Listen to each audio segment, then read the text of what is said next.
Hello friends, welcome back to my YouTube channel. ಎಲ್ಲರೂ ಹೇಗಿದ್ದೀರಾ? ಎಲ್ಲರೂ ಚೆನ್ನಾಗಿದ್ದೀರಾ ಅಂತ ಅಂದ್ಕೊತೀನಿ. ನಾನು ಕೂಡ ತುಂಬಾ ಚೆನ್ನಾಗಿದ್ದೀನಿ.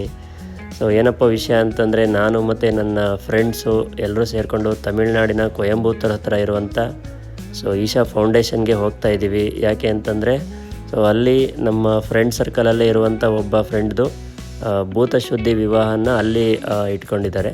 ಸೊ ಆ ಮದುವೆಗೆ ನಾನು ಅಟೆಂಡ್ ಮಾಡಬೇಕು ಅಂತ ನಾನು ಮತ್ತು ನಮ್ಮ ಫ್ರೆಂಡ್ಸು ಎಲ್ಲ ಟ್ರೈನ್ ಹತ್ಕೊಂಡು ಬೆಂಗಳೂರಿಂದ ಬೆಂಗಳೂರಲ್ಲಿರೋ SMUT ಸ್ಟೇಷನ್ನಿಂದ ನಾವು ಟ್ರೈನ್ ಹತ್ತಿದ್ವಿ. ಸೊ ಟ್ರೈನ್ ಹೊರಟಾಗ ಬೆಳಿಗ್ಗೆ 5:30 ಟೈಮು.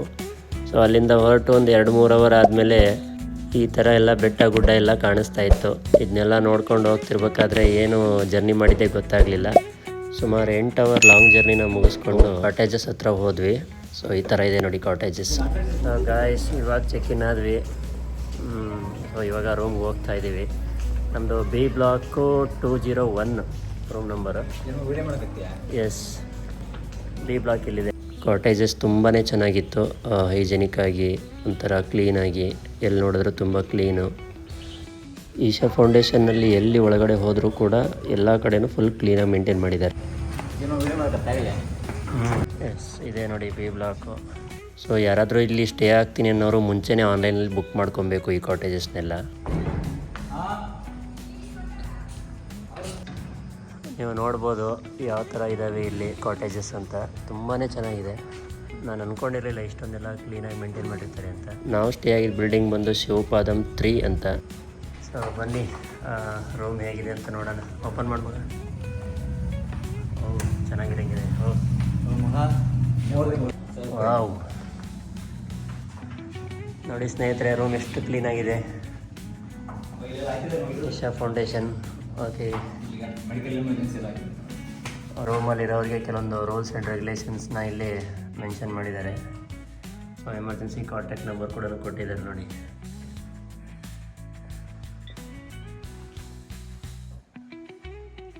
ಸೂಪರ್. ಓಕೆ, ಓಹ್, ಇದು ಟಾಯ್ಲೆಟ್ ರೂಮ್. ಓಹ್, ಟಾಯ್ಲೆಟ್ ಕೂಡ ನೋಡಿ ಎಷ್ಟು ಕ್ಲೀನಾಗಿದೆ. ಕುಡಿಯೋಕ್ಕೆ ತಾಮ್ರದ್ದು 2 ಲೋಟ ಕೊಟ್ಟಿದ್ದಾರೆ. ಓಹ್ ಸೂಪರ್. ಆಮೇಲೆ ತಾಮ್ರದ್ದು ಜಗ್ಗು ತುಂಬಾ ಕ್ಲೀನಾಗಿದೆ, ನೋಡ್ಬೋದು ನೀವು. ಈಶಾ ಸ್ಟೇ ಅಂತ ಅದ್ರ ಮೇಲೆ ಪ್ರಿಂಟಿಂಗ್ ಕೂಡ ಇದೆ. ಸೊ ಇಲ್ಲಿ ಏನೋ ಒಂದು ಡಿಸೈನ್ ಮಾಡಿದ್ದಾರೆ, ತುಂಬ ಚೆನ್ನಾಗಿದೆ. AC ರೂಮ್ ಕೂಡ ಇದೆ, ಫ್ಯಾನ್ ಕೂಡ ಇದೆ, ACನೂ ಇದೆ, ಡಬಲ್ ಧಮಾಕ. ಸ್ವಲ್ಪ ಹೊತ್ತು ರೆಸ್ಟ್ ಮಾಡಿಬಿಡೋಣ. ಜರ್ನಿ ಮಾಡಿ ಸುಸ್ತಾಗಿದ್ದೀನಿ. ನೈಟು ಜರ್ನಿ ಮಾಡಿದ್ದೆ ಟ್ರೈನಲ್ಲಿ. ಸೊ ಹಂಗಾಗಿ ಕಣ್ಣು ಸ್ವಲ್ಪ ಎಲ್ಲ ಇದಾದಂಗೆ ಇದೆ, ರೆಸ್ಟ್ ಇಲ್ಲ. ಹಂಗಾಗಿ ಫೇಸು ಇನ್ನೂ ಫ್ರೆಶ್ ಅಪ್ ಆಗಬೇಕು. ಸೊ ಫ್ರೆಶ್ ಅಪ್ ಆಗೋಕ್ಕೂ ಮುಂಚೆ ಸ್ವಲ್ಪ ಹೊತ್ತು ರೆಸ್ಟ್ ಮಾಡಿಬಿಡೋಣ ಅಂತ ಮನಿಕೊಂಡಿದ್ದೀನಿ. ಸೊ ಲಾಗ್ನ ಆಮೇಲೆ ಮತ್ತೆ ಕಂಟಿನ್ಯೂ ಮಾಡ್ತೀನಿ. ಈಗ ಸದ್ಯಕ್ಕೆ ಮನಿಕೊಂತೀನಿ. ಜರ್ನಿ ಮಾಡಿ ಸುಸ್ತಾಗಿ ಮನಿಕೊಂಡು ಎದ್ದೇಳಷ್ಟೊತ್ತಿಗೆ ರಾತ್ರಿ 8 ಗಂಟೆ ಆಗಿತ್ತು. ಆಲ್ರೆಡಿ ದಿವ್ಯ ದರ್ಶನ ಮುಗ್ದಿತ್ತು.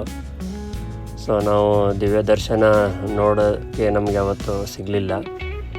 ಸೊ ಏನು ತೊಂದರೆ ಇರಲಿಲ್ಲ, ಯಾಕಂದರೆ ನಾವು ಅಲ್ಲೇ 3 ಡೇಸು ಸ್ಟೇ ಆಗಿದ್ವಿ. ಸೊ ಹಂಗಾಗಿ ನಮಗೇನಷ್ಟು ಇದು ಅನಿಸ್ಲಿಲ್ಲ. ಬಟ್ ದಿವ್ಯ ದರ್ಶನ ಮುಗ್ದಾದ್ಮೇಲೂ ಕೂಡ ನೋಡೋಣ ಅಂತ ಒಂದು ರೌಂಡ್ ಹಾಗೆ ವಾಕ್ ಹೋಗಿದ್ವಿ. ಸೊ ತುಂಬಾ ಚೆನ್ನಾಗಿತ್ತು. ಏನು ನೋಡ್ತಾ ಇದ್ದೀರಾ ನೀವು ವಿಡಿಯೋದಲ್ಲಿ. ಸೊ ಈ ಥರ ಕಾಣಿಸ್ತಾ ಇತ್ತು ಒಂದು ರಾತ್ರಿ 8 ಗಂಟೆ 8:30 ಟೈಮಲ್ಲಿ. ಸೊ ನಮ್ಮ ಫ್ರೆಂಡ್ಸ್ ಅಂತಲೂ ಕೂಡ ತುಂಬಾ ಎಂಜಾಯ್ ಮಾಡ್ತಾಯಿದ್ರು ನೋಡಿ. ಹಿಂಗೆ ಡಾನ್ಸ್ ಮಾಡ್ಬೇಕು ನೀನು. ನಾಳೆ ಮದುವೆಗ ಹಿಂಗೆ ಮಾಡ್ಬೇಕ? ಮಾಡ್ತಿಲ್ಲ? ಇಳಿಸಿ ಹಾಕಿನ ಕೈ ಹಿಡ್ಕೊಂತೀನಿ. ಸ್ಟ್ಯಾಚು ನೋಡಿಕೊಂಡು ನಾವು ನಾಗಮಂಟಪ ಕಡೆ ಹಾಸಿ ಇಲ್ಲಿ ಇದು ಸೂರ್ಯಕುಂಡ ಅಂತ ಹೇಳೋದು ಕರೀತಾರೆ ಇದನ್ನು.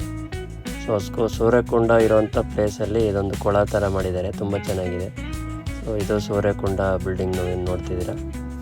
ಸೊ ಸೆಕೆಂಡ್ ಡೇ ನಾವು ಬೆಳಗ್ಗೆ 5 ಗಂಟೆಗೆ ಎದ್ದು, ನಮ್ಮ ಫ್ರೆಂಡ್ ಮದುವೆ ನಡೀತಾ ಇತ್ತು.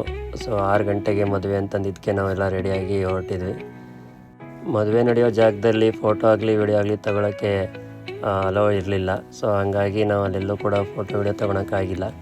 ಸೊ ಮದುವೆ ಎಲ್ಲ ಮುಗ್ದಾದ್ಮೇಲೆ ಫ್ರೆಂಡ್ಸ್ ಎಲ್ಲ ಸೇರಿಕೊಂಡು ಆಚೆಗಡೆ ಒಂದು ಹೋಟ್ಲಲ್ಲಿ ಸ್ವಲ್ಪ ಹೊತ್ತು ಟೈಮ್ ನಾವು ಸ್ಪೆಂಡ್ ಮಾಡಿದ್ವಿ. ಸೊ ಈ ಮಗು ಬಂದು ಶಸ್ತಾ ಬರ್ಫಿ ಅಂತ. ಮಗು ತುಂಬಾ ಕ್ಯೂಟಾಗಿತ್ತು ಅವ್ರ ಅಪ್ಪ ಅಮ್ಮ ಹಾಗೆ. ಸೊ ಅವ್ರ ಅಪ್ಪ ಅಮ್ಮದು ಕೂಡ ಒಂದು ಯೂಟ್ಯೂಬ್ ಚಾನಲ್ ಇದೆ, ಅರ್ಪಿತಾ ಭರತ್ ಅಂತ. ಸೊ ಇವರೇ ಅವರು. So morning time Adiyogi statue ಹತ್ರ ಇನ್ನೊಂದು ರೌಂಡ್ ಹೋಗೋಣ ಅಂತ ಸೊ ಎಲ್ಲರೂ ಹೊರಡೋಣ ಅಂತ ಸ್ಟಾರ್ಟ್ ಮಾಡಿದ್ವಿ. ಸೊ ನಾವು ಹೋಗಬೇಕು ಅಂತಂದರೆ ಅಲ್ಲಿ ನಾವಿದ್ದಂಥ ಪ್ಲೇಸಿಂದ ಅಲ್ಲಿಗೆ ಸುಮಾರು ಆಲ್ಮೋಸ್ಟ್ ಒಂದು 3/4 ಕಿಲೋಮೀಟ್ರ್ ಅಷ್ಟು ದೂರ ಆಗುತ್ತೆ. ಸೊ ಅಲ್ಲಿಗೆ ಹೋಗಬೇಕು ಅಂದರೆ ಈ ರೀತಿ ಎತ್ತಿನ ಬಂಡಿಗಳೆಲ್ಲ ಸಿಗುತ್ತೆ. ಸೊ ಒಬ್ಬರಿಗೆ 10 ರೂಪೀಸ್ ಚಾರ್ಜ್ ಮಾಡ್ತಾರೆ. ನಾನು ಈ ಥರ ಎತ್ತಿನ ಬಂಡಿ ರೈಡ್ನ ಇದೇ ಮೊದಲನೇ ಸತಿ ಮಾಡ್ತಾಯಿದ್ದೀನಿ. ಏನೋ ಒಂಥರ ಚೆನ್ನಾಗಿದೆ.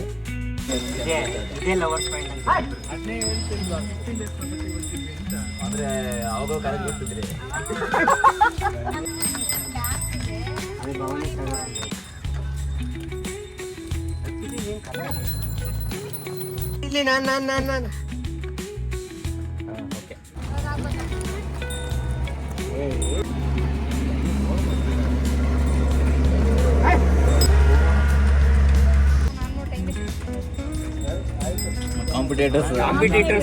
ಕಾಂಪಿಟೇಟರ್ಸ್ ನಾವು ಆಡಿಯನ್ಸ್.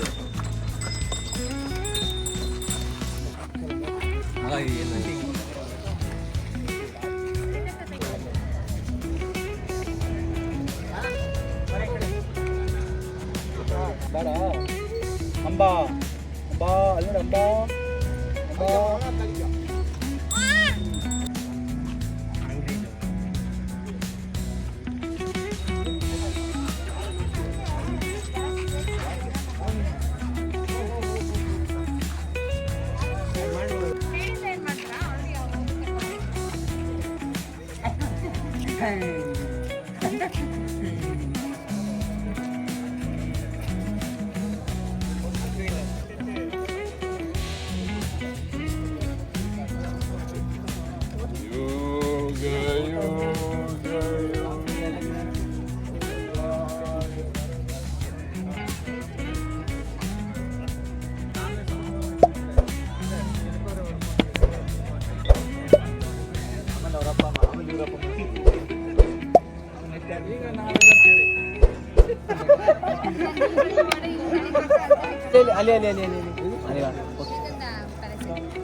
ನಮ್ಮಪ್ಪ ಪಪ್ಪಿ ನಮ್ಮಮ್ಮ ಚಿಕ್ಕ ಪಪ್ಪಿ.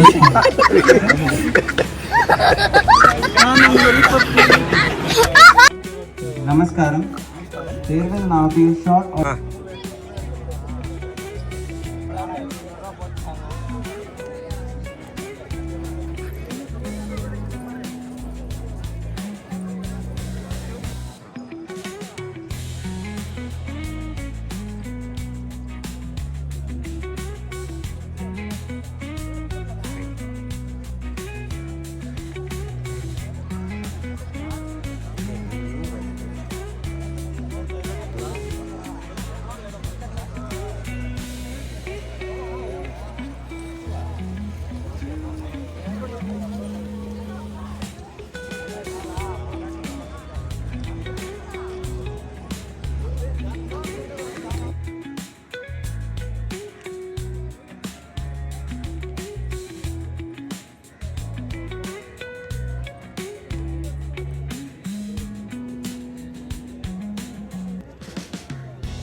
ನೋಡಿ ಇಲ್ಲಿ ಯಾರೋ ನಮ್ಮ ಉತ್ತರ ಕರ್ನಾಟಕ ಜನ ಬರ್ತಿದ್ದಾರೆ.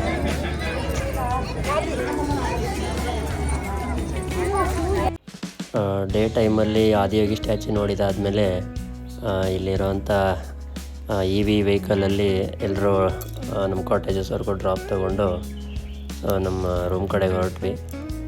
ಸೊ ಹೋಗ್ತಾ ಅಂದಿವೆ ನೋಡಿ ಈ ಥರ ಕಾಣಿಸುತ್ತೆ ನೋಡೋಕ್ಕೆ ಅಕ್ಕಪಕ್ಕದಲ್ಲಿ. ಸೊ ಎಲ್ಲೇ ನೋಡಿದ್ರೂ ಕೂಡ ತುಂಬ ಚೆನ್ನಾಗಿ ಕ್ಲೀನ್ನೆಸ್ನ ಮೇಂಟೈನ್ ಮಾಡಿದ್ದಾರೆ ಅಲ್ಲಿ.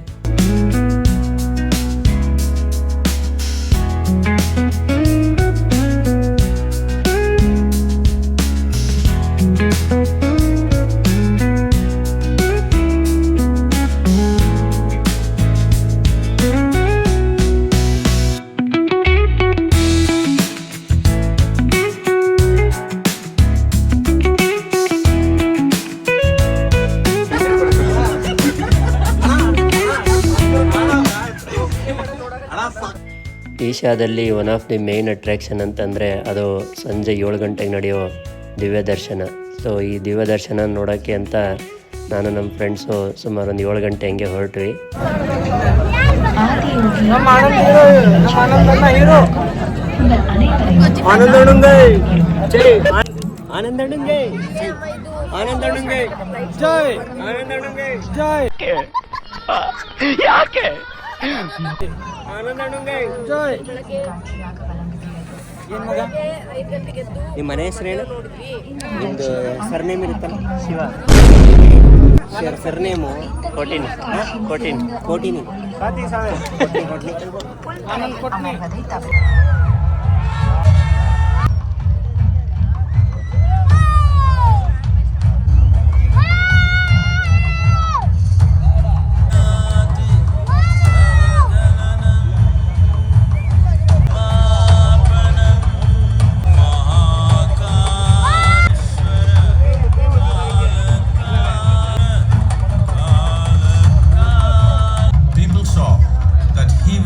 No one had ever known or allowed him to transcend his physical form, witnessing an individual human in union with the cosmic yogi.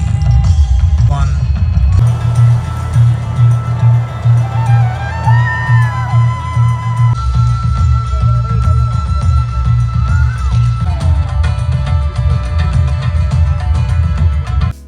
One of the best experience in my life ಅಂತಲೇ ಹೇಳೋಕ್ಕೆ ಇಷ್ಟಪಡ್ತೀನಿ. ಯಾಕಂದರೆ ಅಷ್ಟು ಚೆನ್ನಾಗಿತ್ತು ಈ ಒಂದು ದಿವ್ಯ ದರ್ಶನ. ತುಂಬಾ ಕ್ರೌಡ್ ಇತ್ತು, ಆದರೂ ಕೂಡ ತುಂಬ ಚೆನ್ನಾಗಿ ನೋಡೋಕ್ಕೆ 2 ಕಣ್ಣು ಸಾಲದು ಅಂತಾರಲ್ಲ ಆ ರೀತಿ. ಬನ್ನಿ ನನ್ನ ಫ್ರೆಂಡ್ಸ್ನ ಕೇಳೋಣ ಹೇಗಿತ್ತು. First class. ಕೀರ್ತಿ ಹೇಗಿತ್ತು ಲೆಜರ್ಸ್? ಸೂಪರ್ ಆಗಿತ್ತಾ? ಹೆಂಗಿತ್ತು ದಿವ್ಯ ದರ್ಶನ? ಚೆನ್ನಾಗಿತ್ತು. ಸೂಪರ್ ಇತ್ತಾ?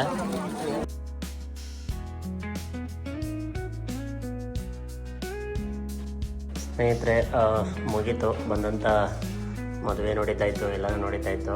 ಸೊ ಇನ್ನು ಚೆಕ್ಔಟ್ ಮಾಡ್ತಾಯಿದ್ದೀನಿ. ಸೊ ನನ್ನ ಫ್ರೆಂಡು ಕೀರ್ತಿ ಅಂತ. ಯಾರೆಲ್ಲ ಈಶಾ ಫೌಂಡೇಶನ್ನ ಇನ್ನೂ ನೋಡಿಲ್ವೋ ಒಂದು ಸತಿ ವಿಸಿಟ್ ಮಾಡಿ. ತುಂಬಾ ಚೆನ್ನಾಗಿದೆ, ಅದನ್ನು ಪದಗಳಲ್ಲಿ ಹೇಳೋಕ್ಕಾಗಲ್ಲ. ನೀವು ಅದನ್ನು ಫೀಲ್ ಮಾಡಬೇಕು ಇಲ್ಲಿಗೆ ಬಂದು. ಸೊ ಇಷ್ಟು ಹೇಳ್ತಾ ನನ್ನ ಒಂದು ಲಾಗ್ನ ಮುಗಿಸ್ತೀನಿ. ಸೊ ಸಿಗೋಣ ಮತ್ತೊಂದು ವಿಡಿಯೋದಲ್ಲಿ. ಎಲ್ರಿಗೂ ನಮಸ್ತೆ.